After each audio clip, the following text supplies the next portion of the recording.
Hi ಎಲ್ಲ ನಮಸ್ಕಾರ ಎಲ್ಲರಿಗೂ welcome back to Surya explore YouTube channel. ಇವತ್ತು ನಾನು ಎಲ್ಲಿ ಬಂದಿದ್ದೀನಿ ಗೊತ್ತಾ? ಸೊಪ್ಪಿನ ನಾಡು ಅಂತಂದು ಹೆಸರಾಗಿರ್ತಕ್ಕಂಥ ನೀರ್ಲೂಟಿಗೆ ಬಂದಿದ್ದೀನಿ. ಇದೆಲ್ಲಿ ಬರುತ್ತೆ ಗೊತ್ತಾ? ಕೊಪ್ಪಳ ಡಿಸ್ಟಿಕ್ಕು, ಕನಕಗಿರಿ ತಾಲೂಕು, ನೀರ್ಲೂಟಿ ಅಂತೇಳಿ ಗ್ರಾಮ. ಈ ನೀರ್ಲೂಟಿ ಅಂತ ಇರ್ತಕ್ಕಂಥ ಗ್ರಾಮನ ಹೆಸರು ತೆಗೆದಾಕ್ಬಿಟ್ಟು ಸೊಪ್ಪಿನ ನಾಡು ಅಂತಂದು ಹೇಳೇ ಹೆಸರಿಟ್ಬಿಟ್ಟಿದ್ದಾರೆ. ಯಾಕೆ ಇಟ್ಟಿದ್ದಾರೆ ಗೊತ್ತಾ? ಇಲ್ಲಿ ಸೊಪ್ಪನ್ನ ಒಂದು ಸೊಪ್ಪಲ್ಲ, ಎಲ್ಲ ಥರ ಸೊಪ್ಪನ್ನು ಬೆಳೀತಾರೆ. ಕೊತ್ತಂಬರಿ ಆಗಿರ್ಬೋದು, ಪಾಲಕ್ ಆಗಿರ್ಬೋದು, ಹುಂಚಿಕಾಯಿ ಆಗಿರ್ಬೋದು, ಮೆಂತ್ಯ ಆಗಿರ್ಬೋದು, ಮೂಲಂಗಿ, ಪುಂಡೆ ಪಲ್ಲೆ, ರಾಜಗಿರಿ, ಯಾವ ಸೊಪ್ಪು ಅಂತೀರ ಆ ಸೊಪ್ಪನ್ನ ಇಲ್ಲಿ ಬರೀ ಸೂಡುಗಟ್ಟಲೆ, 1-2 ಸೂಡುಗಟ್ಟಲೆ ಬೆಳೆಯಲ್ಲ, ಕ್ವಿಂಟಲ್ ಗಟ್ಟಲೆ ಸೊಪ್ಪನ್ನ ಬೆಳೀತಾರೆ, ಎಕರೆಗಟ್ಟಲೆ ಸೊಪ್ಪನ್ನ ಬೆಳೀತಾರೆ. ಹಂಗಾಗಿ ಈ ಊರಿನ ಹೆಸರನ್ನ ಸೊಪ್ಪಿನ ನಾಡು ಅಂತಂದೇಳಿ ಹೆಸರಿಟ್ಬಿಟ್ಟಿದ್ದಾರೆ.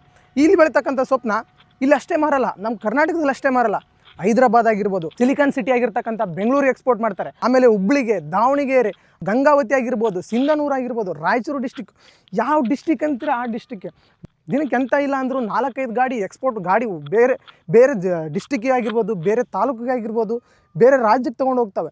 ಅಷ್ಟು ಸೊಪ್ಪನ್ನ ಇಲ್ಲಿ ಬೆಳೀತಾರೆ. ಇದು ನಮ್ಮದೇ ಊರು. ನಮ್ಮ ಊರಲ್ಲಿ ಅತಿ ಹೆಚ್ಚಾಗಿ ಕೊತ್ತಂಬರಿ ಸೊಪ್ಪನ್ನ ಹಾಕ್ತಾರೆ. ಆ ಕೊತ್ತಂಬರಿ ಸೊಪ್ಪನ್ನ ಯಾವ ಥರ ಹಾಕ್ತಾರೆ, ಬೀಜ ಎಲ್ಲಿಂದ ತರ್ತಾರೆ, ಅದಕ್ಕೆ ಏನೇನು ಉಪಕರಣ ಬಳಸ್ತಾರೆ, ಆಮೇಲೆ ಎಷ್ಟು ದಿನಕ್ಕೆ ಆ ಸೊಪ್ಪು ಬರುತ್ತೆ ಎಲ್ಲ ಇವತ್ತಿನ ವೀಡಿಯೋಲಿ ತಿಳ್ಕೊಳ್ಳೋಣ.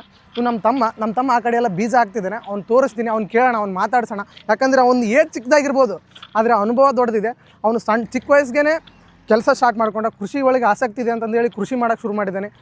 ಈ ದಿನಕ್ಕೆ ಇವಾಗ 11 ಎಕರೆ ಹೊಲನ ಅವನೇ ಮಾಡ್ತಿದ್ದಾನೆ. ಅವ್ನು ಕೇಳೋಣ ಏನೇನು ಇದಕ್ಕೆಲ್ಲ ಏನೇನು ಉಪಕರಣ ಬಳಸ್ತಾರೆ ಏನಿಲ್ಲ ಅಂತ ಕೇಳೋಣ. ಬನ್ನಿ ಇವಾಗ ಹೋಗೋಣ. ಅನ್ಮೇಶ, ಇವಾಗ ನೀನು ಎಷ್ಟು ವರ್ಷ ಆದ ಕೃಷಿ ಮಾಡತ್ತಿ? ಇವಾಗ ಏನು ಬೀಜ ಹಾಕತ್ತಿ ಒಂಚೂರು ನಮ್ಮ ವ್ಯೂವರ್ಸಿಗೆ ತಿಳಿಸ್ಕೊಡ್ದೆ. ನಾನೊಂದು 5 ವರ್ಷ ಆಯ್ತು ಅಣ್ಣ ಮಾಡಕ್ಕಂತು. ಅದೊಂದೇ ಫಸ್ಟು ಸಾರಿ 10th ಓದಿವಿ ಅಣ್ಣ. 10th ಲಾಸ್ಟು ಅದು ಅಪ್ಪವ್ರಿಗೆ 12 ಎಕರೆ ಹೊಲ.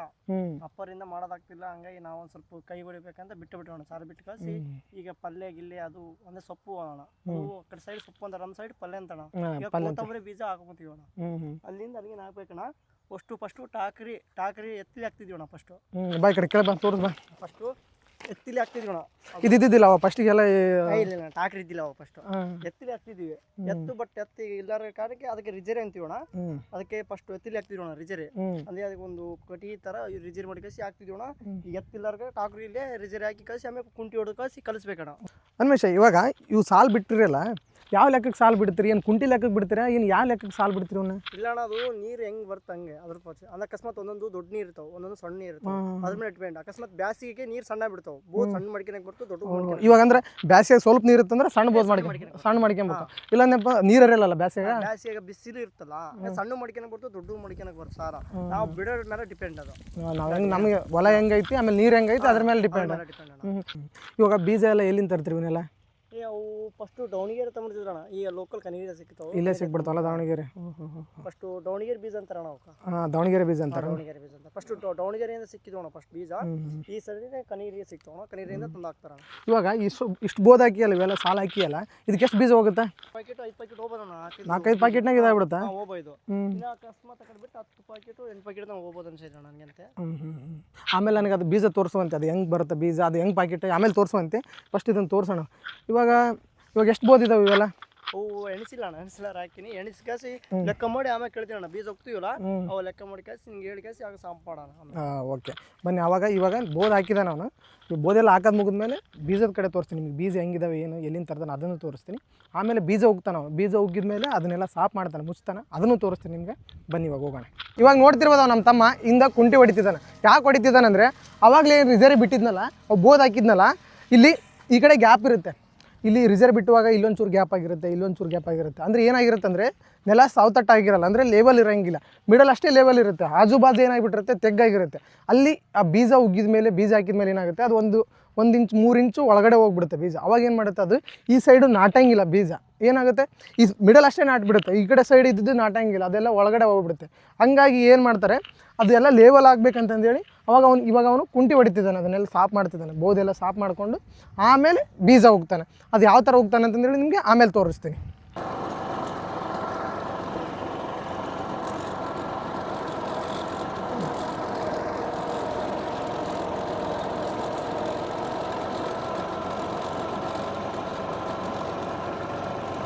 ಇವಾಗ ನೋಡ್ತಿರ್ಬೋದು ಎಲ್ಲ, ಈಗ ಕುಂಟಿ ಅದು ಬೋದೆಲ್ಲ ಸಾಫ್ ಮಾಡೋದಾಗಿದೆ. ಇವಾಗ ಬೀಜ ತಂದಿದ್ದಾನೆ ಅವನು, ನಮ್ಮ ತಮ್ಮ.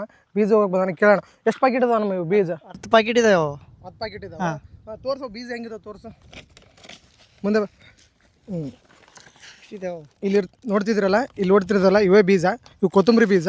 ಇವ ಬೀಜನ ಈಗ ಅಲ್ಲಿ ಉಗ್ತಾನೆ ಅವನು, ತೋರಿಸ್ತೀನಿ ನಿಮ್ಗೆ ಯಾವ ಥರ ಉಗ್ತಾನೆ ಯಾವ ಥರ ಇಲ್ಲ ಅಂತಂದೇಳಿ ತೋರಿಸ್ತೀನಿ ಬನ್ನಿ. ಇವಾಗ ಇಲ್ಲಿ ನೋಡ್ತಿರ್ಬೋದು, ಇವಾಗ ಕೊತ್ತಂಬರಿ ಪಾಕೆಟು ಇವನ್ನ 8 ಪಾಕೆಟ್ ತಂದಾನೆ. ಇದರಲ್ಲಿ ಬೀಜಗಳಿರ್ತಾವೆ. ಅವಾಗೆಲ್ಲ ಮೂಟೆಗಟ್ಟಲೆ ಬೀಜ ತರ್ತಿದ್ರು, ಇವಾಗೆಲ್ಲ ಹೈಬ್ರಿಡ್ ಬೀಜ ಹಾಕ್ತಿದಾರಲ್ಲ, ಹಂಗಾಗಿ ಇವೆಲ್ಲ ಹೈಬ್ರಿಡ್ ಬೀಜ. ಅವಾಗ ಜವಾರಿ ಬೀಜ ಹಾಕ್ತಿದ್ರು, ಅವಾಗ ಅದು ಭಾಳ ಬೆಳೆ ನಾಶ ಆಗುತ್ತೆ, ಭಾಳ ಇದಾಗುತ್ತೆ, ಬೇಗ ಬರಲ್ಲ ಫಸಲು ಅಂತೇಳಿ ಇವಾಗ ಹೈಬ್ರಿಡ್ ಬೀಜ ಮಾಡಿಬಿಟ್ಟಿದ್ದಾರೆ. ಇವನೇ ಬೀಜ ಅವನು 8 ಪಾಕೆಟ್ ತಂದಿದ್ದಾರಂತೆ. ಇವಾಗ ಉಗ್ತಿದ್ದಾನೆ, ಅವ್ನು ಹೆಂಗೆ ಉಗ್ತಿದ್ದಾನೆ ಅಂತಂದೇಳಿ ತೋರಿಸ್ತೀನಿ ನಿಮಗೆ. ಬನ್ನಿ ಇವಾಗ ಹೋಗೋಣ. ಈಗ ನೋಡ್ತಿರ್ಬೋದು ಅಲ್ಲಿ ಅವನು ಬೀಜ ಉಗ್ಗಕತ್ತಾನೆ. ಯಾವ ಥರ ಉಗ್ಗಿದ್ದಾನೆ ಅಂದರೆ ನೋಡ್ರಿ ಅಂಗ್ಲೇ ಉಗ್ಗಿದ್ದಾನೆ, ಭಾಳ ಅಡು ಉಗ್ಗಂಗಿಲ್ಲ, ಯಾಕಂದರೆ ಕೊಳಸಾಡ್ಬಿಡುತ್ತೆ ಪಲ್ಯ. ಅಲ್ಲೊಂದು ಬೀಜ ಬೆಳಿಬೇಕು. ಅದನ್ನು ಇದರಲ್ಲಿ ಎಕ್ಸ್ಪರ್ಟ್ ಇದ್ದರೆ ಉಗ್ಬೇಕು. ಯಾರು ವಸ್ತುರು ಬಂದು ಉಗ್ಗಕ್ಕೆ ಹೋದರೆ ಭಾಳ ಅಡುವಾಗಿಬಿಡ್ತಾವೆ ಬೀಜ. ಒಂದೊಂದು ಹತ್ರ ಕುಟ್ರಿ ಒಂಥರ ಏನಂತಾರೆ ಅಂದರೆ ಪೂರ್ತಿ ಕುಟ್ರಿ ಹಾಕ್ಬಿಟ್ರೆ ಏನಾಗುತ್ತೆ, ಫಸಲು ಚೆನ್ನಾಗಿ ಬರೋಂಗಿಲ್ಲ. ಅಂಗ್ಲಾಗಿ ಹಾಕಿದ್ರೆ ಚೆನ್ನಾಗಿ ಬರುತ್ತೆ. ಅವ್ನ ಬಾಯಲ್ಲಿ ಕೇಳೋಣ ಇವಾಗ ಅದನ್ನು. ಅಮ್ಮ ಇವಾಗ ಈ ಉಗ್ತಿದೆಯಲ್ಲ, ಒಂದು ಪ್ಯಾಕೆಟ್ ಎಷ್ಟು ಸಾಲಿಗೆ ಉಗ್ತೀವನ್ನ? ಒಂದು ಪ್ಯಾಕೆಟ್ ಒಂದೇ ಅದು ಲಾಂಗ್ ಇದ್ದಾಗ 4 ಸಾಲಿಗೆ ಆಗ್ತಾವೆ. ಅಕಸ್ಮಾತ್ ಲಾಂಗ್ ಇಲ್ಲಲ್ಲ 5 ಸಾಲಿ ಆಗ್ತಾವೆ.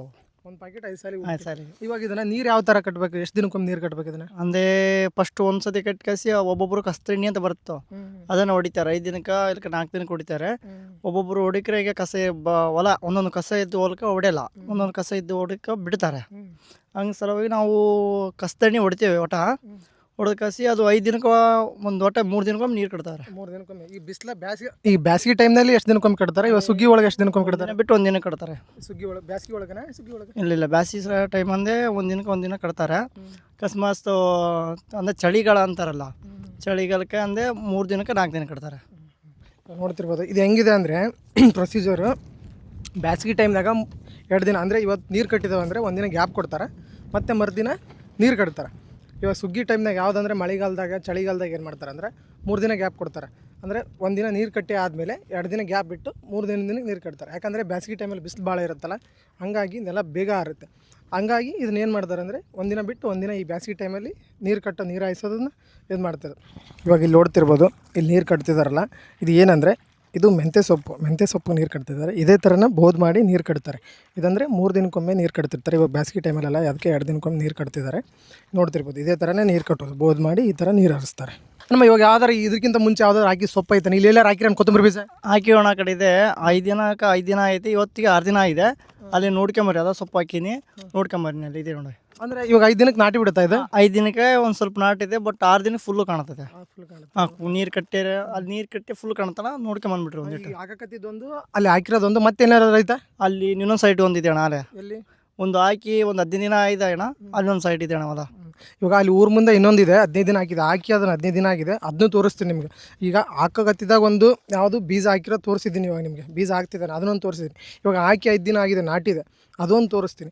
ಆಮೇಲೆ ಹಾಕಿದ ಮೇಲೆ ಕೊತ್ತಂಬರಿ ಯಾವ ಥರ ಕಾಣುತ್ತೆ 15 ದಿನ ಆದಮೇಲೆ ಯಾವ ಥರ ನಾಟಿರುತ್ತೆ ಅಂತಂದೇಳಿ ಅದು ಊರಲ್ಲಿದೆ, ಅದನ್ನು ತೋರಿಸ್ತೀನಿ. ಬನ್ನಿ ಇವಾಗ ಹೋಗಿ ನೋಡೋಣ 5 ದಿನ ಆಗಿದ್ದು ಹೆಂಗೈತೆ ಅಂತೇಳಿ ತೋರಿಸ್ತೀನಿ ನಿಮ್ಗೆ ನಾಟಿರೋದು. ಇವಾಗ ನೋಡ್ತಿರ್ಬೋದು, ಅವನು ಆಗಲೇ ಹೇಳಿದ್ನಲ್ಲ ನಾಟಿ 5 ದಿನ ಆಗೈತಿ, ಇವಾಗ ನೀರು ಹರಿಸಿದ್ವಿ ಅಂತಂದು ಹೇಳಿದ್ನಲ್ಲ, ಅಲ್ಲೇ ಇದೀವಿ ಇವಾಗ. ಇಲ್ಲಿ ನೋಡ್ತಿರ್ಬೋದು, ಇದನ್ನೆಲ್ಲ ಒಂದು 7-8 ಪಾಕೆಟ್ ಇವಾಗ ಆಲ್ರೆಡಿ ಹಾಕಿದ್ದಾನೆ ಅವನು, ಪಲ್ಯ ಹಾಕಿದ್ದಾನೆ. ಅದು ನಾಟಿದೆ, ತೋರಿಸ್ತೀನಿ ನಿಮ್ಗೆ. ನಾಟಿದಾಗ ಹೆಂಗೆ ಕಾಣಿಸುತ್ತೆ ಅಂದರೆ 5 ದಿನ ಆದಮೇಲೆ ಇಲ್ಲಿ ತೋರಿಸ್ಬೇಕು, ನೋಡ್ಬೋದು ಇಲ್ಲಿ ಇಷ್ಟು ಚಿಕ್ಕದು ನಾಟಿರುತ್ತೆ. ಆಮೇಲೆ ಏನಾಗುತ್ತೆ, ಇದಕ್ಕಿಂತ ಸ್ವಲ್ಪ ಹೈಟ್ ಆಗುತ್ತೆ. ಅವಾಗ ಏನು ಮಾಡ್ತಾರೆ, ಅದಕ್ಕೆ ಗೊಬ್ಬರ ಬಿಡ್ತಾರೆ. ಇವಾಗ ನಾಟಿ ಒಂದಿಷ್ಟು ದಿನ ಆದಮೇಲೆ ಇದಕ್ಕಿಂತ ಮುಂಚೆ ಒಂದು ಸಾರಿ ಕಸದ ಗೊಬ್ಬರ, ಅದೇನು ಅವ್ನು ಹೇಳಿದ್ನಲ್ಲ ಕಸದೆಣ್ಣೆ ಹೊಡೆದಿರ್ತಾರೆ. ಅಂದರೆ ಒಂದೊಂದು ಹೊಲದಲ್ಲಿ ಕಸ ಜಾಸ್ತಿ ಬರುತ್ತಿರುತ್ತಲ್ಲ, ಹಂಗಾಗಿ ಕಸದೆಣ್ಣೆ ಹೊಡಿತಾರೆ ಒಂದು ಸರಿ. ಆಮೇಲೆ ಒಂದಿಷ್ಟು ನಾಟುತ್ತೆ. ಅದು ನಾಟಿರೋದು 15 ದಿನ ಆದಮೇಲೆ ಪಲ್ಯ ಯಾವ ಥರ ಇರುತ್ತೆ ಅಂತೇಳಿ ಊರಲ್ಲಿದೆ, ಅದು ನಮ್ಮ ಮನೆಯಿಂದ ಹೊಲ ಇದೆ, ಅಲ್ಲಿ ತೋರಿಸ್ತೀನಿ ನಿಮ್ಗೆ ಯಾವ ಥರ ಇರುತ್ತೆ 15 ದಿನ ಆದಮೇಲೆ ಅಂತೇಳಿ. ಇವಾಗ ಇದಿಷ್ಟಿರೋದು. ಇವಾಗೆಲ್ಲ ಬೀಜ ಎಲ್ಲ ಉಗ್ಗೋದಾಗಿದೆ, ಅದಕ್ಕೋಸ್ಕರ ಏನು ಮಾಡ್ತಿದ್ದಾನೆ, ಇವಾಗ ಮೇಲೆ ಬೀಜ ಮೇಲ್ಗಡೆ ಇರುತ್ತಲ್ಲ ಅದೆಲ್ಲ ಒಳಗಡೆ ಮುಚ್ಚಬೇಕು, ಮಣ್ಣು ಒಳಗಡೆ ಹಾಕ್ಬೇಕಂತೇಳಿ ಇವಾಗ ಕುಂಟಿನ ಹೊಡಿತಿದ್ದಾನೆ ಅವನು. ಹಂಗಾದ್ರೆ ಏನಾಗ್ಬಿಡುತ್ತೆ, ಈಗ ಬೀಜ ಒಳಗಡೆ ಹೋಗುತ್ತೆ, ಕುಂಟಿ ಹೊಡೆದ್ಬಿಟ್ರೆ ಬೀಜ ಎಲ್ಲ ಒಳಗಡೆ ಹೋಗುತ್ತೆ. ಇದು ಹೊಡೆಯೋದೆಲ್ಲ ಕುಂಟಿ ಎಲ್ಲ ಹೊಡೆದಾದ್ಮೇಲೆ ಏನು ಮಾಡ್ತಾರೆ, ಕಾಲುವೆ ಮಾಡಿ ನೀರು ಹರಿಸ್ತಾರೆ. ಆಲ್ರೆಡಿ ತೋರಿಸ್ನಲ್ಲ ನಿಮ್ಗೆ, ನಾನು ನೀರು ಹರಿಸ್ತಿದ್ರಲ್ಲ ಆ ಕಡೆ, ಅಲ್ಲಿ ತೋರಿಸ್ನಲ್ಲ ಅದೇ ಥರನೇ 3 ದಿನಕ್ಕೊಮ್ಮೆ 2 ದಿನಕ್ಕೊಮ್ಮೆ ನೀರು ಹರಿಸ್ತಾರೆ. ಇದಾದಮೇಲೆ ಇವಾಗ ನಾನು ನೆಕ್ಸ್ಟು 15 ದಿನದ ಒಂದು ಸೊಪ್ಪು ಐತೆ ಅಂತ ಹೇಳಿದಲ್ಲ, ಅದನ್ನು ತೋರಿಸ್ತೀನಿ. ಹೋಗೋಣ ಬನ್ನಿ ಇವಾಗ. ಮೇಲೆ ಹೊಡೆದ್ಬಿಡಿ ಈಗ.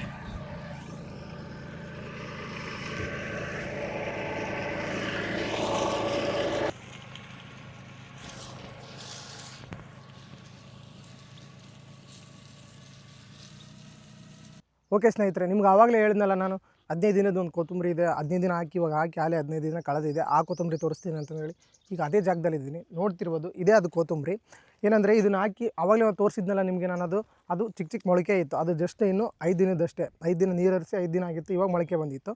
ಇದು ಇವಾಗ ಆಲ್ರೆಡಿ 15 ದಿನ ಕಳೆದಿದೆ.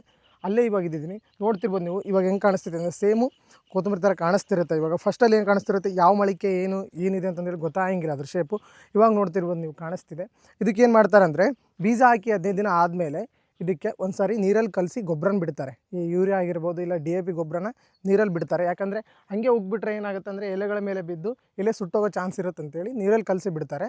ಇದಾದಮೇಲೆ ಇನ್ನು 30 ದಿನದಲ್ಲಿ, ಇದು ಇವಾಗ ಜಸ್ಟ್ 15 ದಿನದಿದೆ, ಇದು 30 ದಿನ ಆದಮೇಲೆ ಕಿತ್ತಕ್ಕೆ ಬರುತ್ತೆ. ಆವಾಗ ಇದನ್ನು ಕೀಳ್ತಾರೆ, ಸೂಡುಗಳು ಹಾಕಿ ಕಟ್ತಾರೆ. ಅದು ಯಾವ ಥರ ಕಟ್ತಾರೆ ಏನಿಲ್ಲ ಅದರೆಲ್ಲ ಕಂಪ್ಲೀಟ್ ವಿಡಿಯೋ ಬೇಕಂದರೆ ನೆಕ್ಸ್ಟ್ ವಿಡಿಯೋದಲ್ಲಿ ಹಾಕ್ತೀನಿ. ಯಾವ ಥರ ಅದನ್ನು ಕಿತ್ತಾರೆ, ಎಲ್ಲಿ ಎಕ್ಸ್ಪೋರ್ಟ್ ಮಾಡ್ತಾರೆ, ಆಮೇಲೆ ಅದನ್ನ ಕಿತ್ತಕ್ಕೆ ಯಾವ ಥರ ಗರಿನ ಬಳಸ್ತಾರೆ, ಗರಿ ಅಂತೀವಿ ಅದಕ್ಕೆ, ಕಟ್ತಾರಲ್ಲ ಅದಕ್ಕೆ ಗರಿ ಅಂತ ಹೇಳ್ತಾರೆ. ಅದನ್ನು ಯಾವ ಥರ ಎಲ್ಲಿಂದ ತರ್ತಾರೆ, ಅದು ಯಾವ ಥರ ಕಟ್ ಮಾಡ್ತಾರೆ, ಯಾವ ಥರ ಬಳಸ್ತಾರೆ ಅಂತಂದೇಳಿ ಕಂಪ್ಲೀಟ್ ವಿಡಿಯೋ ನೆಕ್ಸ್ಟ್ ವಿಡಿಯೋದಲ್ಲಿ ತೋರಿಸ್ತೀನಿ. ಇದು ನೋಡ್ತಿರ್ಬೋದು ನೀವು, ನೋಡೋಕೆ ಒಂದು 1/4 ಎಕರೆ ಇರ್ಬೋದು, 1/4 ಎಕರೆಯಲ್ಲಿ ಕಾಣಿಸ್ತಿದೆ. ಆದರೆ ಇದು 1 ಲಕ್ಷಕ್ಕಿಂತ ಜಾಸ್ತಿ ಇದೆ. 1 ಲಕ್ಷಕ್ಕಿಂತ ಜಾಸ್ತಿ ಆದಾಯದಲ್ಲಿ ತೆಗಿಬೋದು. ಅದನ್ನ ಯಾವ ಥರ ಎಕ್ಸ್ಪೋರ್ಟ್ ಮಾಡ್ತಾರೆ, ಯಾವ ಥರ ಬಾಕ್ಸಿಗೆ ತುಂಬ್ತಾರೆ. ಬಾಕ್ಸ್ ಅದನ್ನು ಈಗ ಈ ಸೊಪ್ಪಿದೆಯಲ್ಲ ಇದನ್ನು ಹಂಗೆ ಕಳಿಸಂಗಿಲ್ಲ, ಒಂದು ಬಾಕ್ಸಲ್ಲಿ ಹಾಕ್ತಾರೆ. ಅದನ್ನೆಲ್ಲ ನೆಕ್ಸ್ಟ್ ವಿಡಿಯೋದಲ್ಲಿ ನಿಮಗೆ ತಿಳಿಸೋ ಪ್ರಯತ್ನ ಮಾಡ್ತೀನಿ. ಐ ಹೋಪ್ ನಿಮ್ಗೆ ಈ ವಿಡಿಯೋ ಇಷ್ಟ ಆಗಿದೆ ಅಂತ ಹೇಳಿ ಅನ್ಕೊತೀನಿ. ಓಕೆ ಗೈಸ್, ಇದಾಗಿತ್ತು ಇವತ್ತಿನ ವಿಡಿಯೋ. ಇನ್ನೂ ಹೆಚ್ಚಿನ ಹೊಸ ವಿಡಿಯೋಗಳಿಗಾಗಿ ನನ್ನ ಯೂಟ್ಯೂಬ್ ಚಾನಲ್ನ ಸಬ್ಸ್ಕ್ರೈಬ್ ಮಾಡ್ಕೊಳ್ಳಿ. ಹಾಗೆ ಬೆಲ್ ಐಕನ್ ಆನ್ ಮಾಡಿ ಇಟ್ಕೊಳ್ಳಿ. ಇನ್ನೂ ಹೊಸ ಯಾವುದಾದ್ರೂ ವಿಡಿಯೋ ಬಿಟ್ಟರೆ ನಿಮಗೆ ನೋಟಿಫಿಕೇಷನ್ ಬರುತ್ತೆ. ಹಾಗೆ ವಿಡಿಯೋ ಯಾವ ಥರ ಇತ್ತು ಅಂತೇಳಿ ಕಮೆಂಟ್ ಮಾಡಿ. ಇನ್ನೂ ಹೊಸ ವಿಡಿಯೋ ಮಾಡೋದಕ್ಕೆ ನಮಗೆ ಇನ್ಸ್ಪೈರ್ ಆಗುತ್ತೆ. ಇಲ್ಲಿವರೆಗೂ ವಿಡಿಯೋ ನೋಡೋದಕ್ಕಾಗಿ ನಿಮಗೆಲ್ಲರಿಗೂ ಧನ್ಯವಾದಗಳು. Thank you so much.